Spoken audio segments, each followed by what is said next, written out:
I just want to say, I'm really, talked about nerding and geeking out. I see at least 2 different Superman shirts. I am very thankful for that. I meant to tell you guys, see, I'm rocking my Captain America socks. You see that? Yeah. Tomorrow I'll have a different pair. If you're here on Sunday to hear me preach, I'll have a 3rd geeky pair. You just keep you in suspense about what kind of weird socks Josh is going to be wearing. But rocking the Captain America socks today. All right, so God is our author. He has the authority. And when humanity rejects God's authority, we're trying to rewrite truth. And when people start messing with the truth, they start messing with reality. It's the same thing. But when we go back to our origin story in Genesis, we find the answers that we've been searching for when it comes to the biggest questions in life. I said this at the beginning. I will say this again. Everything that the adults that you know are arguing about these days, everything has an answer in our origin story. If we go back there, it's like, what did God say here? Okay, so if this is what God said, what does that mean? And how do I apply it to this? That's what happens. But what we're going to be talking about now is what happens when we mess with the story, and how are there different messes that happen. All right, so we've already alluded to this, but I want us to read. Open up to Genesis chapter 3. Genesis chapter 3. We're going to look at verses 1 through 7.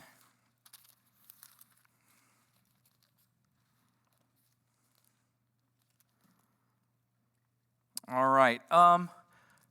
Okay, this could either be really, really cool, or this could be disastrous. This will be fun. All right.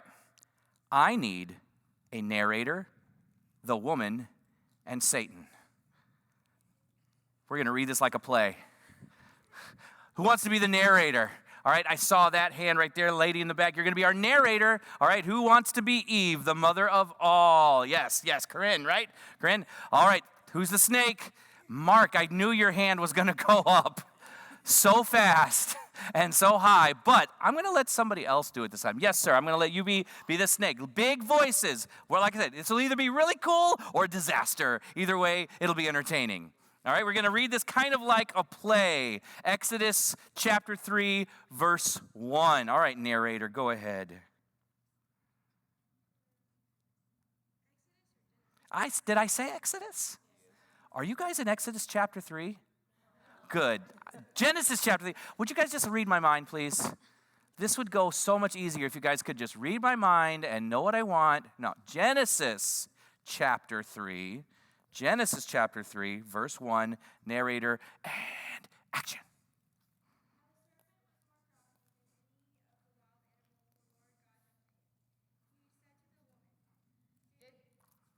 Go ahead, Snake.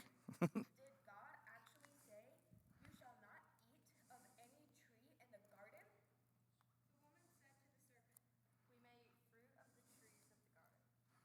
But of the fruit of the tree which is in the midst of the garden, God has said, You shall not eat, nor shall touch, lest you die." Narrator, but the serpent. Oh, different version then. Tricking up. Okay, so, but the serpent said to the woman, serpent, "You will not surely die, for God knows that when you eat of it, your eyes will be opened, and you will be like God, knowing good and evil." When the woman saw that the fruit of the tree was good, and the food is pleasing to the eye, and also desirable for gaining wisdom, she took some and ate it. She also gave some to her husband, who was with her, and ate it. Then the eyes of both of them were opened, and they realized that they were naked. So they sewed fig leaves together and made coverings for themselves. awesome. Round of applause for our actors. Yes. And also, for the future, I got to make sure everybody's reading out of the same translation. So, all right. So I want to talk about this. Let's talk about what the serpent actually said. What did he say to Eve? And I want us to realize these are still the same lies that he tells us today. And it's the same lies because, unfortunately, they still work. But God says, he said, okay, God's been lying to you. Do you realize that? He accuses God of lying. God's been lying to you. You can have what you've been wanting. It's not going to cost you anything. You don't, well, it might, well, no. Don't even think about that. Just think about the pleasure this is going to bring you, because really, God's just being too strict. God is holding you back. That's what's happening. God has been setting limits, and he's holding you back. He's trying to keep you from being truly, truly happy, because God's just some kind of cosmic killjoy trying to keep you from what you want. This is what the serpent says. Turn over to John chapter 14 now. John chapter 14, that's in the New Testament. The Gospel of John, chapter 14 and verse 6. Jesus is talking to the Pharisees, but he's also talking about Satan, talking about the devil. John chapter 14 and verse 6. Who's got this for us? Who's got this? Yes, Melody. Big voice. Jesus said to them, I am the way and the truth and the life. No one comes to the Father except through me. All right, we know this one, right? Jesus said, I am the way, the truth, and the life. I learned something really, really interesting recently. Turn back a few, this is where I was talking about. Turn back a few chapters to chapter 8. This is where Jesus was talking to the Pharisees. I got mixed up in my head in my notes. But this is where Jesus is talking to the Pharisees about Satan. All right, Jesus said, I am the truth. But then in John chapter 8, verse 44, who's got this one for us? Mark, big voice, Mark.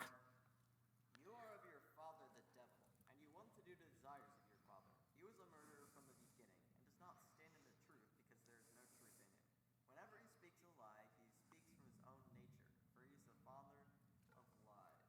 Okay, yours probably says he's the father of lies, right?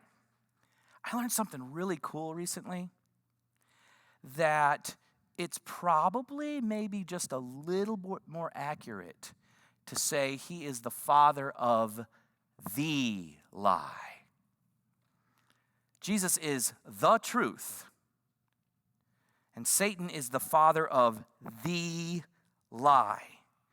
So the question we got to ask is probably, what was the lie? Well, what did he tell Eve in the garden? It's the same thing he tells us every time he's trying to have us rewrite our story. The serpent says, you don't need God. That's the lie. That is the lie that Satan will tell us every single time. When you've got some kind of temptation in front of you, there's a lie in that temptation. That I don't need God's law. I can do this. Now, does the sin look nice? Does it look pretty? All right. So here's the analogy that I often give. I really, really, really like ice cream. All right. You say, hey, Josh, are you coming? There might be ice cream. Might be ice cream, and my percentage has gone up about 75% that I'm going to be there. I love ice cream a lot. But I am now 150 years old. And if I eat 2 or 3 bowls of ice cream like I used to, my tummy gets really mad at me.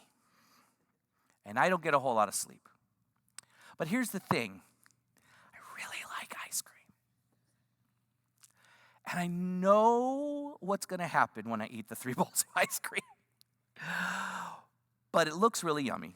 And it is going to taste good. It is. It's going to taste good because it's ice cream, guys. But later on, I am really going to pay for this. Sin, man, it's just the hot fudge sundae of death. That's what it is. And you can quote me on that. Jeff's going to use that in a sermon coming up real soon. Trust me. Hot fudge sundae of death, mark it. But that's what sin is. It looks yummy. It is going to taste good in the moment. But I am going to pay for it later. That's what the fruit was. There's a big debate in my family about the fruit. Was it an apple? No, I think it was a peach because they're delicious. But that's what it is. Yes, sir, you've been very patient. What do you want to say?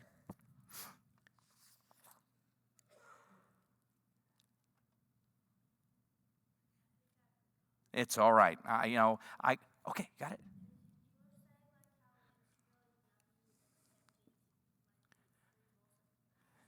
And it is.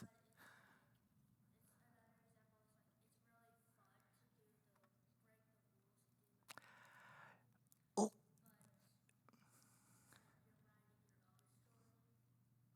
very good. I'm not going to lie. There are times where it is fun to break the rules. I don't know if your parents want me telling you that. But if sin equaled taking a rusty nail and driving it into my eyeball, there probably wouldn't be a whole lot of sin in the world. Because that's painful and dumb, and everybody knows that.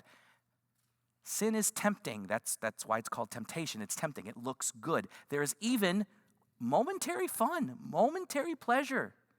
But that's because we're thinking, I'm going to decide what's right. But there is always a painful consequence. Thank you for that.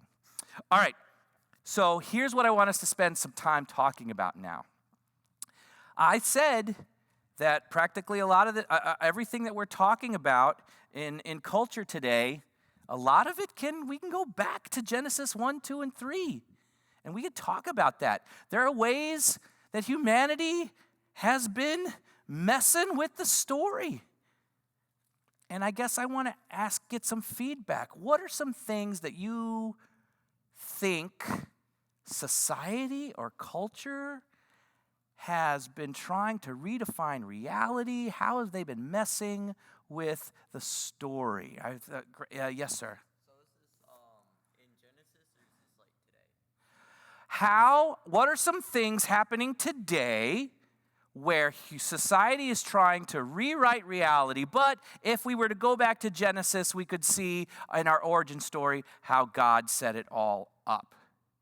So, well, I'm going to say this, I'm going to steal quite a few people's ideas, is gender ideology. You know, you're either born a man or a woman, but society says that you get to choose. It's your choice, it's your decision. Yeah.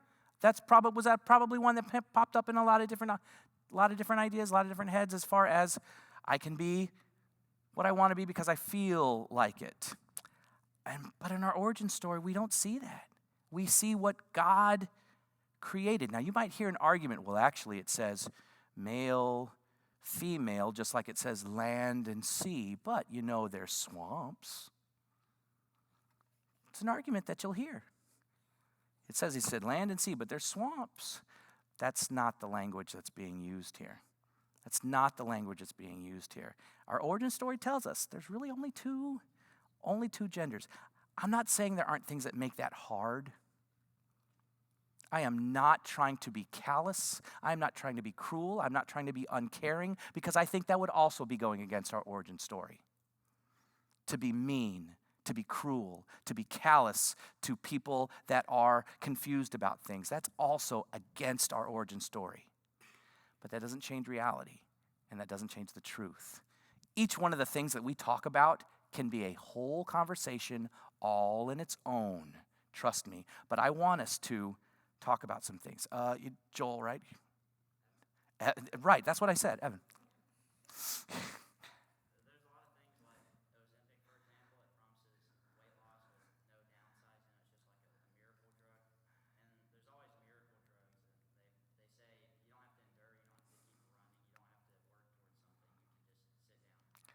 Anytime there's like some quick shortcut to get you to what you want, well, anytime we look in anywhere that God, now there's some things that we have not earned.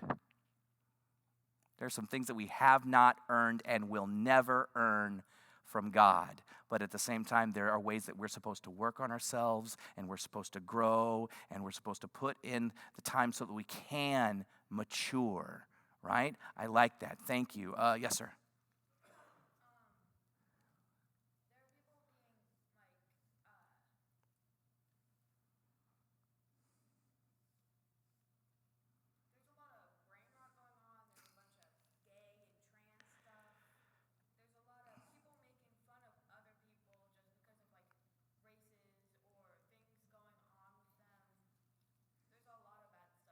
Man, you just hit like 14 of them right there in that one sentence. It would be hard to pull out all of those things. You talked about the way there's a lot of people making fun of other people. How easy is it to be cruel nowadays? It's pretty easy, right? It's pretty easy to be cruel. You can be amazingly cruel to people, and you don't even got to look at them in the eyes. Where can I go to in our origin story to realize I shouldn't be treating people that way? There's only 3 people in our origin story. There's Adam and Eve and God, and yet there's something in there that lets me know I need to be treating everybody with respect. Anybody know what I'm talking about? Any ideas? Mark? God created man in his image, and that man is mankind. He created mankind in his image. Who does that leave out? Yeah, nobody. Nobody's left out in that. That person that maybe legitimately is driving me nuts. And I might think they deserve this that I want to say to them. That's a person that's made in God's image. And yes, that even counts for siblings. Your sibling was made in God's image. Yes, sir. Yes, sir.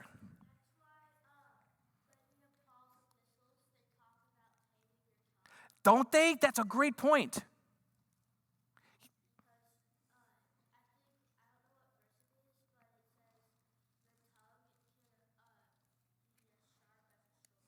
Yes, your tongue is sharp. It can bring life. It can bring death, and you got to tame it. That's right.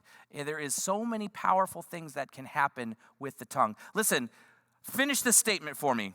Sticks and stones may break my bones. Words will never hurt me. What a lie. Whoever made that up was obviously never teased. Because, words hurt. They are painful. And we're supposed to tame that tongue as best we can, because I'm talking to another image bearer of God. Who am I to look at God's creation and say, you don't deserve respect? Who am I to do that? That's me trying to rewrite the story. That's me trying to put some kind of hierarchy of, well, I'm a special creation, but you are not as special as me for this reason that I've just made up. And I'm deciding you're not deserving of respect. No, all are deserving of that respect. There was another hand. Yes, ma'am.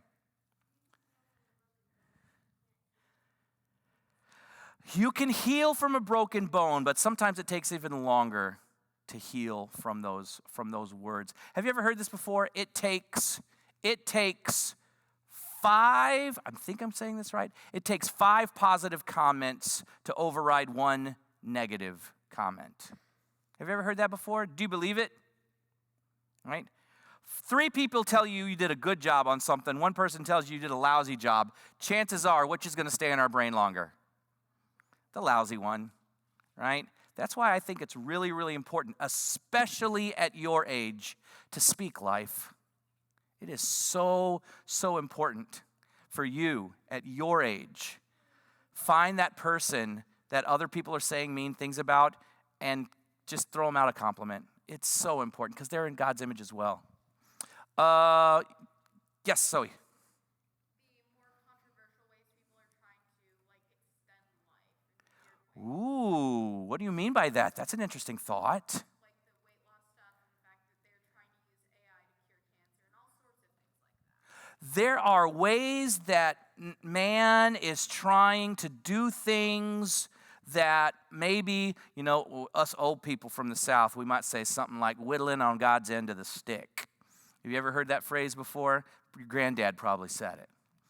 But what that means is that's God's job, and I don't need to be messing with God's job. And I do think that there are certain times and certain ways where man and his big falutin ideas can think I can mess and do things like God, and I am a God that I can mess with science, and I can mess with nature, and I can mess with medicine, and do things to the human body. Yeah, I can see that. I can see that. Man, there's a lot of great hands here. I'm thankful for these. Yes, sir? So one of the biggest rebellions against God in the early parts of Genesis is the Tower of Babel. Everyone remembers that. They tried to build this big tower together. They tried to reach the heavens to make themselves God. And we still haven't changed from that today. Not only are we building like really big buildings, but I'm going to sound silly for saying this. One of the default apps on your phone is Google Translate. I've heard this before too, right? Babel. Yeah, got that. So the things, we can take technology to an arrogant place. I really, really agree with that. And I'm really, so I'll just throw this out here real quickly. Just want you guys to think about this. There isn't a single person that doesn't know we're spending too much time with technology.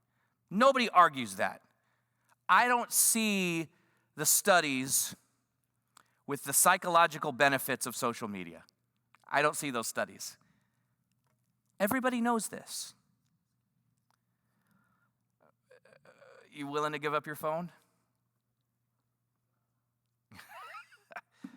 Just be careful. Be careful with everybody knows this.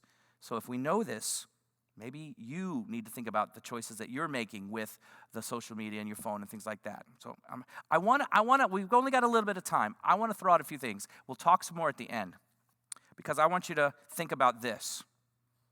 Has mankind and culture, have they tried to define or redefine God's plan for marriage? Okay, but it just says Adam and Eve. How do we know they're husband and wife? Because it says it, right? Go back to Genesis. Go back to Genesis. Where are we at? Genesis chapter 2?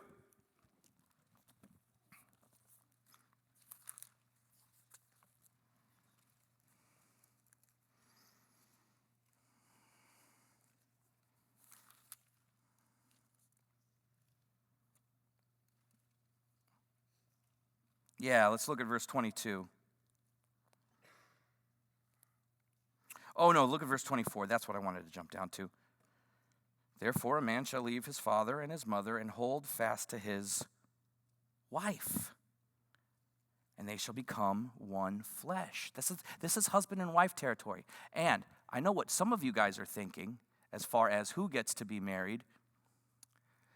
How permanent are most marriages these days? Do you think humanity and society and culture has been trying to redefine how long you get to stay together and for what reasons you can stop being married? And I'm talking about a male and a female.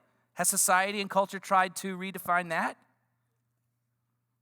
From the beginning, God said, this is it, and you're together in this. And yeah, life got hard, but that didn't mean you split up. Adam didn't say, look what you did to us, I'm leaving. They were in it together. Mankind, when it comes to marriage, God designed it to be for life. That was the design. There's so many ways that we might think I'm talking in one direction. The very basic idea of a male and a female, staying together is something that society's tried to redesign.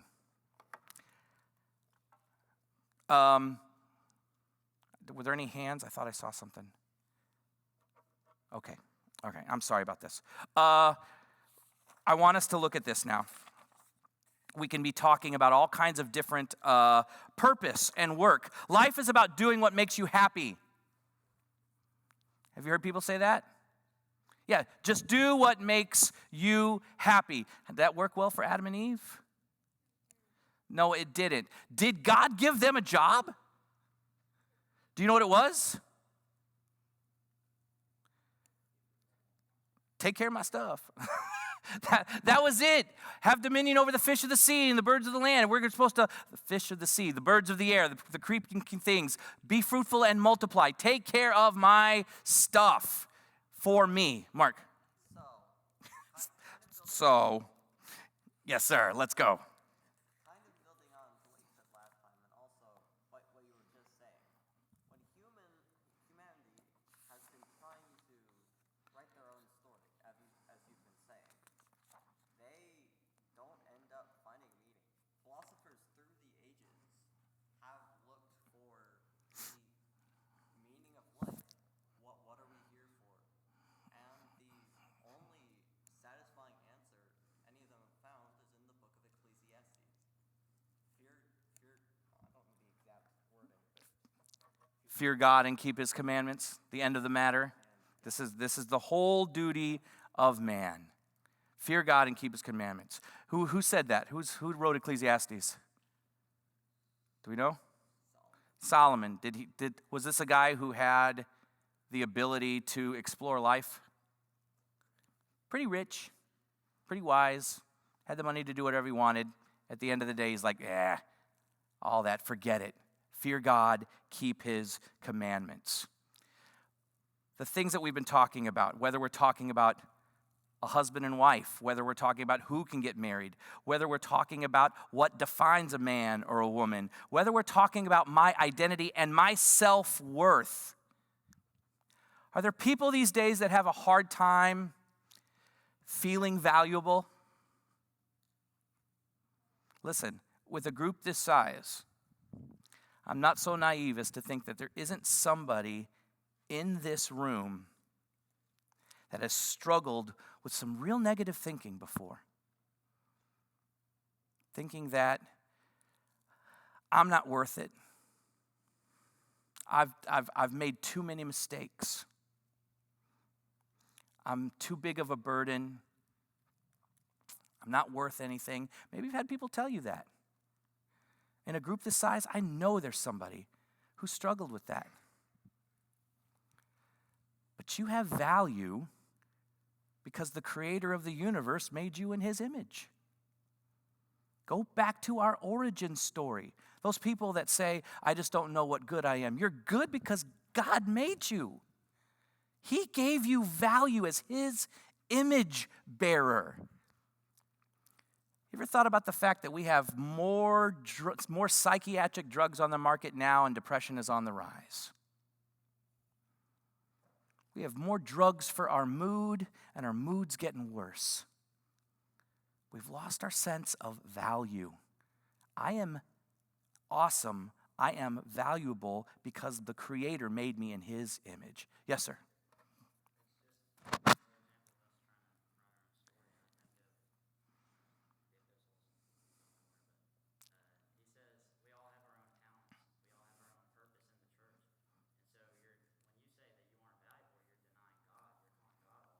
Oh, if I have no value, man, that's really good. If I say I have no value, in a sense, isn't that calling God a liar? Because God thinks you have value. Do you know how valuable God thinks you are? What was he willing to pay for you?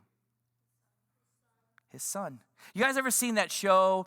I don't know if it's still on. It was on PBS. If you've never watched it, I'll bet your parents have. It's called Antique Roadshow.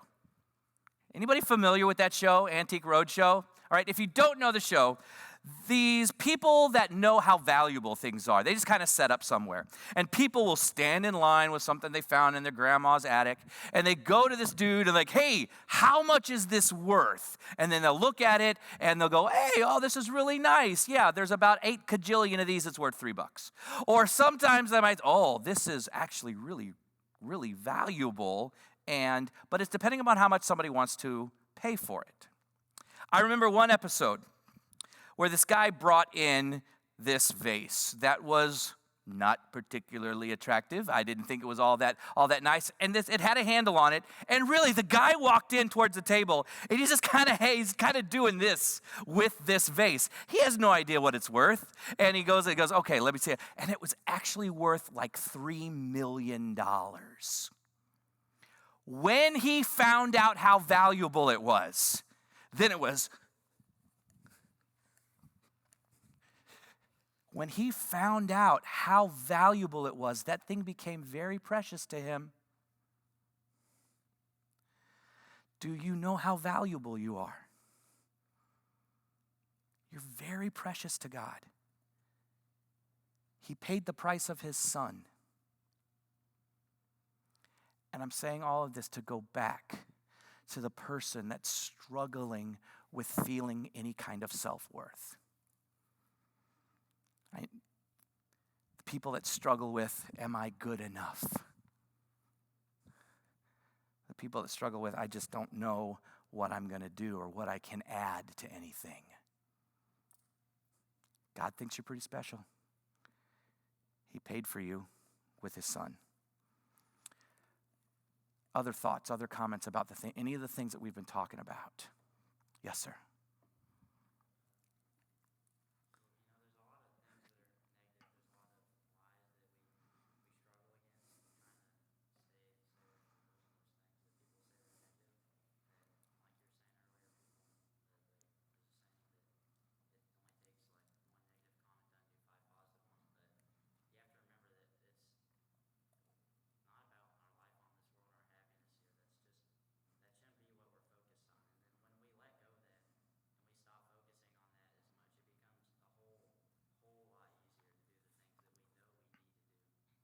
When we realize what we're here for, it helps with the things that we need to do.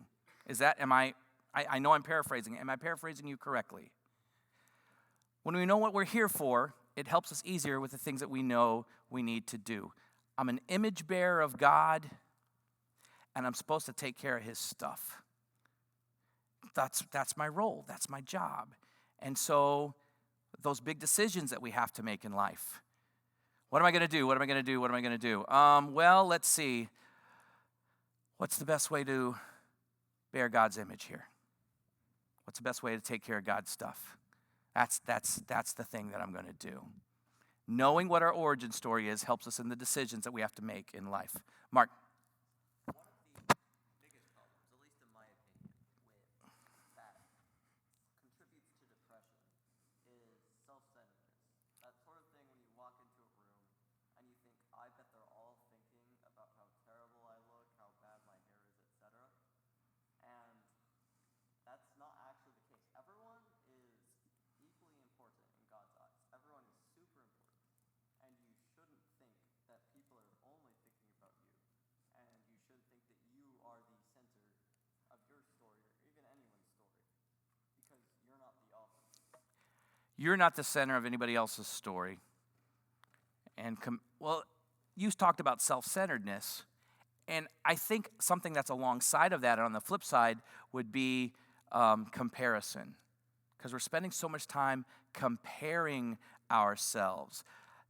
One of the things that my kids probably get tired of me saying this, but comparison is the thief of joy. Do you know what I mean when I say that? Comparison is the thief of joy. What do you think I mean when I'm saying that? Yes, sir.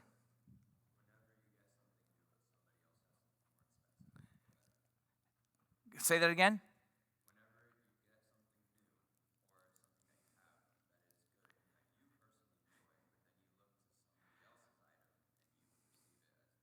Absolutely. Man, I got this new thing. It's so cool. Look at my toy, guys. Look at my toy. Man, it's so awesome. I've been working so hard. And look, it does this, and it does this, and it's really cool.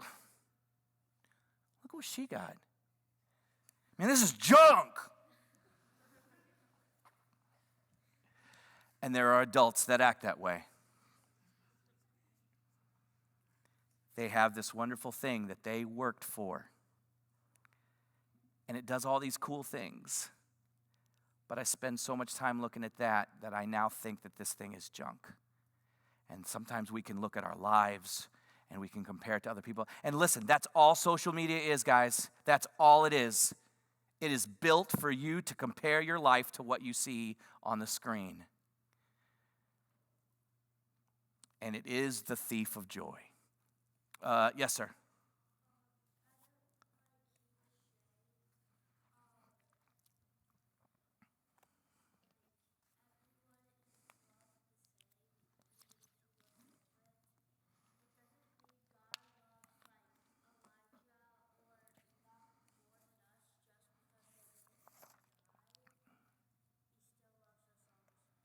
great, great point. Thank you for that. That is excellent. They got to do some amazing things that we're probably not going to get to do, but that doesn't mean that God loves us less. Mark spent some time talking about, well, people talking about me. Everybody know the name Winston Churchill? Do you know that name, Winston Churchill? All right, led a prime minister of England during World War II. He's got this phrase that I just love. He said, when you're 20, you're worried what everybody says about you. When you're 40, you stop worrying what everybody says about you. When you're 60, you realize they weren't even talking about you in the first place. And I'm like, oh man, can I get to that attitude faster than 60? Most people are struggling with their own stuff, guys. And 9 times out of 10, oh man, what are they saying about me? They're not, because they're dealing with their own stuff. Jenna.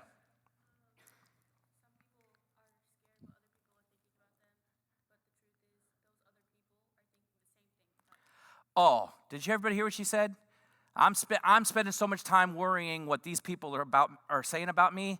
There's a really good chance that they're just doing the same thing, that they're over there wondering what I'm thinking about them. Ooh, there's a common thing in humanity that binds us all together. Like what now? Not like a hypocrite. What I'm saying is that we have a lot of the same fears. And when we recognize that we share the same fears, it actually helps us to realize how alike we are.